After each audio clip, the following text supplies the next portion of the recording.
Capítulo 1. La primera lágrima. Nunca pensé que una iglesia pudiera oler tan fuerte a abandono. El polvo parecía tener siglos. Y cada paso que daba sobre las viejas baldosas levantaba una nube gris que me hacía toser. Aquella tarde, mientras ayudaba a limpiar la sacristía, mis dedos tocaron algo frío y pesado escondido bajo un mantel raído. Era un libro. No, el libro, una Biblia tan antigua que su cubierta de cuero estaba agrietada como piel seca. Y el dorado de las letras se había convertido en un color ceniza. Cuando la abrí, el papel crujió como si se quejara de ser despertado después de un sueño eterno. No sé por qué, pero mis ojos se llenaron de lágrimas. Tal vez por el peso de todo lo que había perdido, mi madre, mi fe, mi razón para rezar. Una lágrima cayó sobre la página abierta, justo sobre un versículo que hablaba del consuelo de Dios. Y entonces, lo vi. Las letras comenzaron a moverse. Primero fue un leve temblor, como si la tinta aún estuviera fresca. Luego, las palabras se deshicieron y se reescribieron ante mis ojos. No llores por lo que perdiste, aún no lo has visto todo. Me quedé helada. No podía ser. Froté mis párpados, convencida de que el cansancio me jugaba una mala pasada. Volví a leer, y el texto seguía ahí. Imposible. Respirando en la página como algo vivo. ¿Qué demonios?, susurré. Un escalofrío me recorrió la espalda. Sentí, más que escuché, una respiración suave muy cerca de mi oído. Como si alguien invisible estuviera leyendo conmigo. El aire se volvió más frío. Y el silencio dentro de la iglesia se transformó en algo espeso, casi líquido, que me envolvía. Cerré el libro de golpe. Pero al hacerlo, un olor dulce y extraño salió de sus páginas. No era incienso, era algo más cálido, más humano. No quería volver a tocarlo. Pero mis manos, por voluntad propia, lo abrieron en la misma página. El versículo imposible seguía ahí, grabado como si hubiera estado desde siempre. Y fue entonces cuando lo entendí. Esa lágrima no había cambiado solo el texto. Había cambiado algo más, algo en mí. Pero aún no sabía que era solo el comienzo, y que cada lágrima que tocara esas páginas escribiría un nuevo destino. Capítulo 2. El versículo imposible. Eso no está en la Biblia. La voz del padre Esteban fue seca, casi cortante. Me miraba con una mezcla de incredulidad y recelo, como si estuviera confesando un pecado que no sabía que tenía. Le había mostrado el versículo tal como lo había visto la noche anterior. Pero ahora, bajo la luz fría de la sacristía, las palabras habían vuelto a ser las de siempre. Lo juro, insistí. Las letras cambiaron frente a mí. Decía: no llores por lo que perdiste, aún no lo has visto todo. El padre frunció el ceño. Hija, ese versículo no existe en ninguna traducción. Ni en la Vulgata, ni en la Reina Valera, ni en la Nueva Jerusalén, ni en ninguna que yo conozca. Sentí que la sangre me golpeaba las sienes. No era solo que él no me creyera. Era que ni yo misma sabía si creerme. Pero recordaba el temblor de las letras, el olor dulce escapando de las páginas. Y sobre todo, esa respiración en mi oído. Tal vez estabas cansada, añadió él, bajando la voz. A veces, el dolor nos hace ver cosas. No, lo interrumpí. No fue mi imaginación. El padre suspiró. Pero entonces ocurrió algo que le borró el gesto escéptico. La Biblia, cerrada sobre la mesa, comenzó a humedecerse. Una sola gota de agua se deslizó por el borde de la tapa, y no era lluvia. Abrimos el libro con manos temblorosas. El versículo que me había obsesionado estaba ahí, impreso como si siempre hubiera pertenecido a la página. Las letras parecían más oscuras, más profundas. Esto es imposible, murmuró el padre. Y dio un paso atrás. Yo no podía apartar la vista. Las palabras me quemaban en la memoria. Y por primera vez vi algo que no había notado antes, justo al final del versículo. Una letra minúscula. Como una firma. Una inicial. La letra C.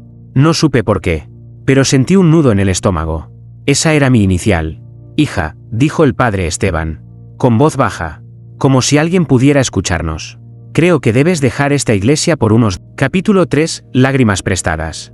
No fui yo quien volvió a hacer llorar al libro. Fue Daniel. Un niño de apenas 8 años. Huérfano desde que un incendio devoró su casa y a sus padres. Vivía en el hospicio que la parroquia mantenía. Y rara vez hablaba. Siempre caminaba cabizbajo, como si temiera que el mundo pudiera aplastarlo si levantaba la vista. Aquel día, lo encontré solo en la iglesia, sentado en el banco más cercano al altar. Entre sus manos, sostenía la Biblia antigua. No sé quién se la había dado ni cómo había llegado a él. Daniel, susurré. ¿Quién te dio ese libro? No respondió. Solo lo abrió, muy despacio. y sus ojos se llenaron de lágrimas. Una cayó sobre la página, y entonces lo vi, las letras comenzaron a moverse como insectos oscuros, huyendo para formar una frase nueva. Del llanto de los inocentes se escribirá el final. Un escalofrío me recorrió la espalda. Daniel levantó la mirada hacia mí, y por primera vez desde que lo conocía, habló. Está hablando, pero no con palabras que puedas oír. Quise arrebatarle el libro, pero él lo cerró de golpe y lo abrazó contra su pecho. Sus manos, pequeñas y frágiles, se aferraban como si sostuvieran algo más que papel y tinta. ¿Qué significa eso?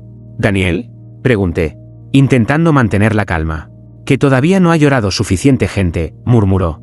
Y cuando lo hagan, no todos van a vivir para verlo. El eco de su voz se quedó suspendido en el aire, pesado y frío. En ese instante, el padre Esteban apareció desde el fondo de la nave. Nos miró a los dos, y su rostro palideció al leer la frase que seguía impresa en la página abierta. Clara, dijo con voz grave, esto ya no es un mensaje para ti. Es para todos. Daniel, sin apartar la vista de mí, dejó escapar otra lágrima, y las letras empezaron a temblar de nuevo.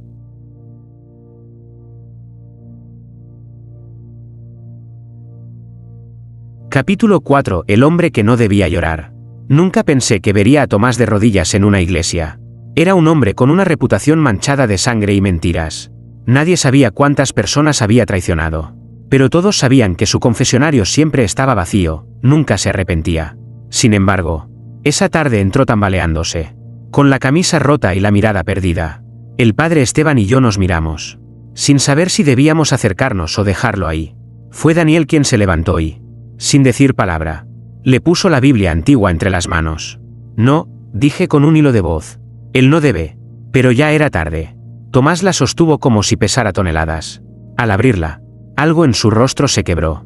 Una lágrima gruesa cayó directamente sobre el centro de la página. Las letras se agitaron como si quisieran escapar, y se reescribieron en un negro más oscuro que cualquier tinta. El traidor reconocerá su propio nombre al final de la misa. El silencio que siguió fue insoportable. Tomás leyó la frase una y otra vez, hasta que sus labios comenzaron a murmurar algo que no entendí. Luego se puso en pie y se dirigió al altar, con pasos inseguros. ¿Qué significa esto?, preguntó, mirando fijamente al padre Esteban. Que tal vez, ya has sido nombrado, respondió el padre, sin apartar la vista del versículo. La misa comenzó, aunque nadie tenía el ánimo para rezar.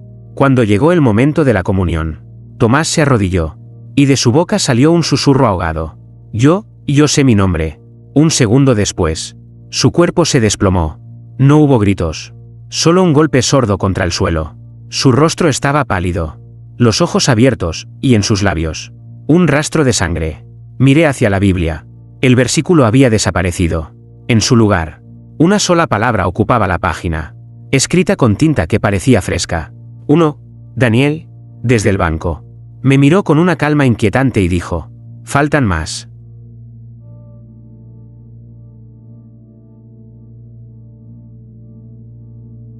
Capítulo 5. La página que sangró. Nunca había visto a alguien aferrarse tanto a una oración como lo hacía Marta. Su marido llevaba semanas al borde de la muerte, y cada día ella venía a la iglesia con los ojos hinchados, como si hubiera pasado la noche entera rezando. Esa tarde, llegó con el paso tambaleante y las manos temblorosas. Clara, me dijo, con voz rota, déjame intentarlo. Yo sabía a qué se refería. La Biblia estaba sobre el altar, cerrada, como un animal dormido. El padre Esteban dudó, pero al ver la desesperación en sus ojos, asintió. Marta abrió el libro lentamente, como si temiera despertar algo peligroso. Sus lágrimas comenzaron a caer, pero lo que sucedió no fue como antes. La página no se llenó de letras nuevas. En cambio, un hilo rojo oscuro comenzó a extenderse desde el centro, manchando el papel como si sangrara. «Dios mío», exclamé, dando un paso atrás. La mancha creció hasta formar palabras, escritas con un brillo húmedo que parecía palpitar. Lo que pidas será dado, pero no gratis. Marta leyó el mensaje y, en lugar de asustarse, sonrió. Una sonrisa rota, desesperada. Lo acepto, susurró, tocando la página con las yemas de los dedos. El padre Esteban intentó apartarla, pero en el instante en que su piel tocó la tinta roja, un viento helado recorrió toda la iglesia. Las velas se apagaron, y escuchamos un sonido suave, como un suspiro satisfecho, que parecía venir del propio libro. Cuando encendimos de nuevo las luces, La página estaba limpia. Ni una gota de rojo. Marta cerró el libro y se marchó sin decir nada. Esa noche, su marido se levantó de la cama, respirando con fuerza, como si nunca hubiera estado enfermo. Pero al día siguiente, Marta fue encontrada muerta, con el cuerpo frío y una expresión de paz en el rostro. En el confesionario, el padre Esteban me dijo en voz baja: el libro no concede milagros, los cobra. Y por primera vez, me pregunté si lo que había en capítulo 6, el versículo que desapareció, no fue una lágrima, ni siquiera un roce de manos. Simplemente, el versículo dejó de estar ahí. Esa mañana entré en la iglesia antes que el padre Esteban. La Biblia descansaba en el atril, abierta en una página que yo conocía de memoria. El texto imposible que había cambiado con mi primera lágrima todavía estaba ahí, o al menos eso esperaba. Pero lo que encontré fue un vacío. Un espacio en blanco. Perfecto. Frío. Como si las palabras hubieran sido borradas con un trapo invisible. Me incliné sobre la página, intentando distinguir algún rastro de tinta. Pero no había nada. Ni siquiera las marcas del papel. Era como si esa parte del libro nunca hubiera existido. Entonces lo escuché. Clara, mi nombre, susurrado con una voz que no era la del padre Esteban, ni la de Daniel, ni la de nadie que yo pudiera reconocer. Era grave, cercana, y sonaba como si viniera de debajo de la página. Retrocedí de golpe, con el corazón martilleando. La voz volvió a llamar. Clara, vuelve a escribirlo. No entendía qué quería decir. Mis dedos se movieron por instinto y, sin pensar, tomé la pluma que descansaba junto a los misales. La punta rozó el papel y la textura cambió bajo mi mano, volviéndose húmeda y tibia, como piel. Un estremecimiento me recorrió entera. La voz susurró, más baja: es tuyo, siempre lo ha sido. De pronto, la puerta de la iglesia se abrió de golpe. Era el padre Esteban, jadeando como si hubiera corrido. «¡No lo toques!», gritó. Solté la pluma y el papel volvió a ser papel, seco y áspero. El espacio seguía vacío, pero el aire estaba cargado de un olor metálico, como sangre vieja. «Ese hueco no es un olvido», dijo él, mirándome con una seriedad que me heló. «Es una invitación. Y si aceptas, el libro no volverá a soltarte». Mientras hablaba, juraría que el blanco de la página palpitó. Capítulo 7. La noche sin oración. Esa noche decidí que no abriría la Biblia. No rezaría. No derramaría lágrimas, nada. Quería comprobar si el libro solo vivía cuando alguien lo tocaba. Pero a medianoche, me despertó un sonido imposible, un llanto. No era de un adulto, ni tampoco de un niño, era un sollozo hueco, como si viniera de un lugar donde el aire no existe. Me levanté, con el corazón acelerado, y seguí el eco hasta la sacristía. La puerta estaba entreabierta, y una luz tenue, rojiza, escapaba por la rendija. Dentro, la Biblia estaba abierta sobre el altar. Nadie la había tocado. Sin embargo, las páginas se movían solas. Pasaban lentamente como si una mano invisible las hojeara. Me acerqué, con la piel erizada, y vi cómo la tinta de un versículo se desvanecía, reemplazada por palabras nuevas, que se dibujaban como cicatrices frescas. El que huye, huirá para siempre. No entendí al principio, pero entonces escuché pasos detrás de mí. Giré en seco y vi a Daniel, pálido como la cera, mirándome fijamente. «Clara, no corriste la primera vez. No puedes correr ahora». «¿Qué significa eso?», pregunté, sin apartar la vista de sus ojos. Él sonrió apenas, con una calma inquietante. «Que el libro ya sabe a quién pertenece». Quise cerrar la Biblia, pero una fuerza invisible mantuvo las páginas abiertas. La tinta se extendió, formando algo más, un símbolo que nunca había visto, pero que, de algún modo, reconocí. Era como si hubiera estado grabado en lo más profundo de mi memoria. «¿Quién lo escribió?», susurré. Daniel bajó la mirada hacia el altar y respondió en un hilo de voz. «No fue Dios». Un trueno estalló fuera, y todas las velas se apagaron al mismo tiempo. En la oscuridad, escuché el llanto otra vez, más cerca, más real, y supe que esa noche no necesitaba oración para que el libro hablara.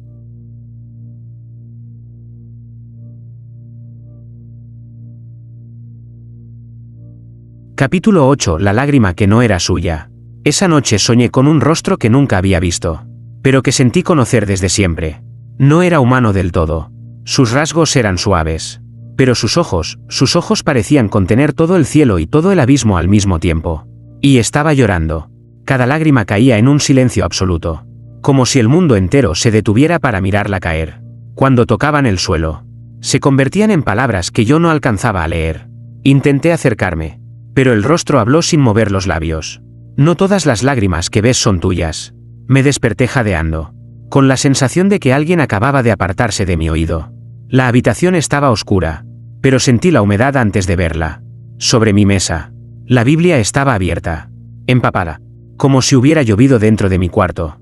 Me acerqué con cautela. El agua tenía un olor extraño, no era salada como las lágrimas humanas, sino dulce, casi como miel. En la página, un nuevo versículo se dibujaba lentamente, letra a letra, como si una mano invisible escribiera desde dentro del papel. Mi voz no siempre es la que escuchas. Un escalofrío me atravesó. Sentí que ese mensaje no era una advertencia, era una confesión. ¿Quién eres?, pregunté en voz baja, como si esperara una respuesta. Y la obtuve. No con sonido, sino con una imagen fugaz en mi mente, el mismo rostro del sueño, pero esta vez, sus lágrimas caían sobre mi piel, no sobre el suelo. En ese instante, la puerta de mi habitación se abrió sola. Daniel estaba allí, inmóvil, con los pies descalzos y los ojos vidriosos. No deberías dejarlo llorar aquí, dijo con un tono que no era el suyo. Cada lágrima que cae fuera del templo, cuesta más. Quise preguntar qué significaba, pero él se giró y se fue, cerrando la puerta sin un ruido. Miré de nuevo el versículo. Las letras aún se movían, como si respiraran. Y por primera vez, tuve miedo de que el libro no estuviera revelando la palabra de Dios, sino la voz de algo que sabía imitarla demasiado bien.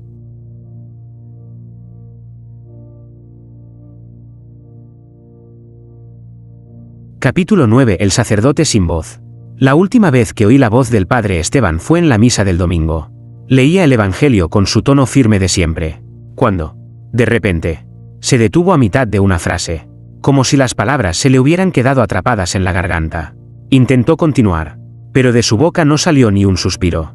Al principio pensamos que era un problema pasajero, tal vez un espasmo o un malestar momentáneo. Pero al terminar la misa, su voz no había vuelto. Lo encontré esa tarde en la sacristía, sentado frente a la Biblia antigua, mirándola como si esperara que le hablara. Tenía las manos crispadas sobre las rodillas y los ojos inyectados en sangre. ¿Está bien?, pregunté.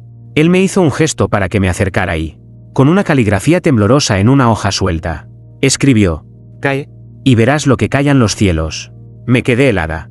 «¿Eso lo ha escrito usted?», negó con la cabeza. Señaló la Biblia. La abrió y ahí estaba, el versículo nuevo, impreso con la misma tinta oscura y profunda que había visto antes. Desde entonces, algo cambió en él. No podía hablar, pero pasaba horas de rodillas ante el altar, mirando un punto invisible en el aire. Yo lo observaba desde lejos, y a veces notaba que su respiración se aceleraba, como si estuviera viendo algo que lo perturbaba. Una noche, lo encontré solo en la iglesia, con las velas apagadas. La luz de la luna caía sobre su rostro, y pude ver que estaba llorando, pero no lágrimas normales. Eran gruesas, oscuras, y dejaban manchas sobre su sotana. Cuando me acerqué, me miró con una desesperación indescriptible y comenzó a señalar detrás de mí. Me giré, y no había nada. Pero al volver a mirarlo, vi que en sus ojos se reflejaban figuras que no estaban en este mundo, siluetas que se movían lentamente, como si rezaran, pero con bocas selladas por costuras negras. Y entonces lo entendí. El libro no le había robado la voz. Se la había callado, para que pudiera escuchar. Capítulo 10. El versículo que ardió. No hubo lágrimas esta vez, ni susurros, ni pasos en la oscuridad, solo el silencio pesado de una iglesia cerrada, y, de pronto, el olor inconfundible de algo quemándose. Corrí hasta el altar. La Biblia estaba abierta en una página que no recordaba haber visto antes. Las letras se movían, no para reescribirse, sino para encenderse, como si cada palabra estuviera hecha de brasas vivas. El calor que desprendían me obligó a retroceder. En cuestión de segundos, el papel comenzó a arder desde el centro. Pero lo más extraño fue que las llamas no consumían el resto del libro, solo esa página. Era como si el fuego obedeciera un límite invisible. El padre Esteban llegó corriendo, aún sin voz, pero con los ojos desorbitados. Señaló las letras que, en medio del fuego, se formaban una última vez antes de desaparecer en cenizas. Última advertencia. El humo que salió de la página no era normal.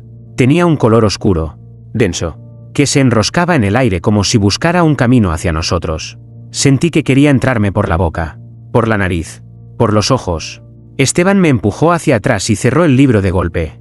El fuego se apagó al instante. Pero la tapa estaba caliente como metal al rojo vivo. En la penumbra, noté que el humo se había disipado, excepto por un pequeño rastro que se deslizó hacia el confesionario. Esa noche no pude dormir. Cada vez que cerraba los ojos, veía la página ardiendo y escuchaba una voz, no la del libro, no la de Dios, que repetía dentro de mi cabeza: no leas el último versículo. Pero lo peor fue que, en el fondo, yo sabía que tarde o temprano lo leería, y que eso sería el final.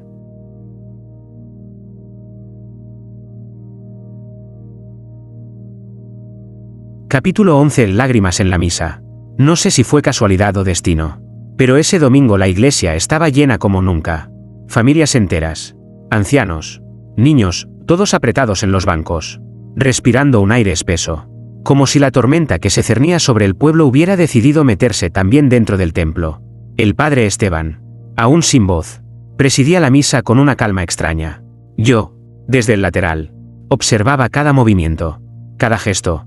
La Biblia antigua descansaba abierta en el altar, como si fuera una más entre nosotros. Todo comenzó durante la oración universal. Una mujer en la primera fila empezó a llorar, silenciosa. Luego, un anciano. Después, un niño. En cuestión de minutos, toda la iglesia estaba llena de sollozos, y las lágrimas caían en los reclinatorios, en el suelo y, una a una, sobre las páginas del libro. Cada gota que tocaba el papel borraba un versículo y lo reemplazaba por otro. Yo no podía seguir el ritmo, las frases aparecían y desaparecían como relámpagos, encadenándose unas con otras. Me acerqué y empecé a leer. El día será más oscuro que la noche. Las campanas doblarán sin que nadie las toque. Y el último nombre será pronunciado desde dentro. Sentí un nudo en la garganta. Aquello no era una revelación fragmentada, como antes. Era un mensaje continuo, construido con las lágrimas de todos. El silencio cayó de golpe. Las lágrimas cesaron, como si alguien hubiera cerrado un grifo invisible. Todos miraban al altar, inmóviles. En la Biblia, quedaba una sola frase impresa en tinta más oscura que cualquier otra: uno de vosotros no saldrá de aquí. Un murmullo inquieto recorrió los bancos. El padre Esteban bajó la vista, y su rostro estaba tan pálido que pensé que iba a desmayarse. Daniel, desde el fondo, sonrió apenas y susurró, lo suficientemente alto para que yo lo oyera: ahora el libro ya sabe cuántos estamos. No sé por qué, pero tuve la certeza de que el que no saldría, todavía no lo sabe. Capítulo 12. La revelación incompleta. Esa noche no pude dormir. Llevaba horas sentada en el suelo de mi habitación, con las páginas de un cuaderno abiertas frente a mí, repasando cada versículo que el libro había cambiado desde el principio. Los había anotado todos, incluso aquellos que parecían inconexos o absurdos. Uno a uno, empecé a escribirlos en orden. Y entonces lo vi. Las frases, unidas, formaban un único mensaje. No llores por lo que perdiste, aún no lo has visto todo. Del llanto de los inocentes se escribirá el final. El traidor reconocerá su propio nombre al final de la misa. Lo que pidas será dado, pero no gratis. El que huye, huirá para siempre. Mi voz no siempre es la que escuchas. Cae, y verás lo que callan los cielos. Última advertencia. El día será más oscuro que la noche. Las campanas doblarán sin que nadie las toque. Y el último nombre será pronunciado desde dentro. Uno de vosotros no saldrá de aquí. Me quedé mirando la última línea, sintiendo que la tinta podía atravesarme la piel. El mensaje no decía cuándo, hasta que noté algo que había pasado por alto. En la parte inferior de la hoja, como una sombra de letras apenas visibles, había una fecha: mañana. El corazón me golpeaba con fuerza. Era imposible que lo que estaba leyendo fuera casualidad. La coincidencia se desmoronaba ante la precisión de cada frase, ante el eco de cada lágrima que había caído sobre esas páginas. Toqué el papel. Estaba tibio, como si el mensaje acabara de ser escrito, aunque la última lágrima había caído horas antes. De pronto, escuché pasos en el pasillo. Me giré y vi a Daniel de pie en la puerta, mirándome sin parpadear. Ya lo sabes, ¿verdad?, dijo, con un tono que no era de un niño. Mañana el libro se cierra, y no se abrirá nunca más. ¿Qué pasará mañana?, pregunté, con la voz quebrada. Sonrió. Mañana conocerás el último versículo. Y supe que no tenía escapatoria. El libro no estaba contando el futuro, lo estaba escribiendo. Capítulo 13. La misa final. El día amaneció gris, con un cielo tan bajo que parecía querer aplastar el pueblo. No había campanas, pero todos sabían que debían acudir a la iglesia. Nadie preguntó por qué. Era como si algo invisible los guiara, como si el aire mismo los empujara hacia las puertas del templo. Cuando llegué, el padre Esteban ya estaba en el altar. Su voz no había vuelto, pero no hacía falta. La Biblia antigua reposaba abierta frente a él, sus páginas quietas, como esperando. Daniel estaba sentado en la primera fila, con las manos unidas y los ojos fijos en el libro. La misa comenzó en silencio. Nadie cantaba. Nadie se movía más de lo necesario. La tensión era tan densa que cada respiración parecía un sacrilegio. Fue durante la lectura del Evangelio cuando ocurrió. Una gota cayó sobre la página. No supe de quién era. Pero no importó, la tinta comenzó a moverse. Lenta al principio. Y luego con una urgencia febril. Hasta que apareció una frase nueva. Cuando sepas el último versículo, será demasiado tarde. Un murmullo recorrió la iglesia. Pero ninguno de nosotros se levantó. El padre Esteban intentó cerrar el libro. Pero una ráfaga de viento, desde dentro del templo, lo mantuvo abierto. Las velas se apagaron todas a la vez. La página se volvió negra como carbón. Y sobre ese fondo apareció, escrita en letras rojas como sangre fresca: ya lo he escrito. En ese instante, las campanas comenzaron a doblar solas, resonando como un lamento metálico. Las puertas de la iglesia se cerraron con un golpe seco. Algunos corrieron hacia ellas, pero no cedieron. Vi al padre Esteban desplomarse, sus manos aún aferradas al libro. Daniel se levantó y caminó lentamente hacia el altar, como si todo estuviera ocurriendo según un plan que él conocía. Me miró, sonrió, y dijo: ahora solo queda leerlo en voz alta. Antes de que pudiera detenerlo, pronunció un nombre. ¿El mío? Epílogo: la lágrima que nunca cayó. No recuerdo cómo salí de la iglesia, ni cómo cesaron las campanas, ni qué pasó con la gente que estaba allí. Solo recuerdo el eco de mi nombre resonando en cada rincón de mi mente, como si lo hubiera pronunciado alguien que no estaba en este mundo. El padre Esteban no volvió a hablar. Daniel desapareció esa misma noche, y nadie en el pueblo pareció extrañarlo. Era como si nunca hubiera existido. La Biblia no la volví a ver, pero a veces, al entrar en la sacristía, siento un olor dulce, el mismo que acompañó mi primera lágrima, y entonces sé que está cerca, aunque no la vea. Durante semanas, viví con miedo a llorar. Sentía que cualquier lágrima, incluso por una tontería, podría volver a escribir un versículo, y que el siguiente sería el último. Dormía poco, evitaba recordar, evitaba sentir demasiado. Hasta anoche, soñé de nuevo con el rostro que lloraba. Esta vez no estaba lejos. Lo tenía tan cerca que podía sentir el calor de su aliento. Vi como una lágrima se formaba en su ojo, y, en el instante en que iba a caer sobre mí, desperté. Estaba sentada en la cama, con el corazón desbocado. En mi mano derecha, apretaba una pluma. En la izquierda, la Biblia antigua, abierta en una página en blanco. La lágrima aún estaba en el borde de mi ojo. Bastaba un parpadeo para que cayera, pero no lo hice. Me quedé así, inmóvil, sintiendo el peso insoportable de esa gota, sabiendo que una vez que tocara el papel, nada podría deshacerse. Ahora la pluma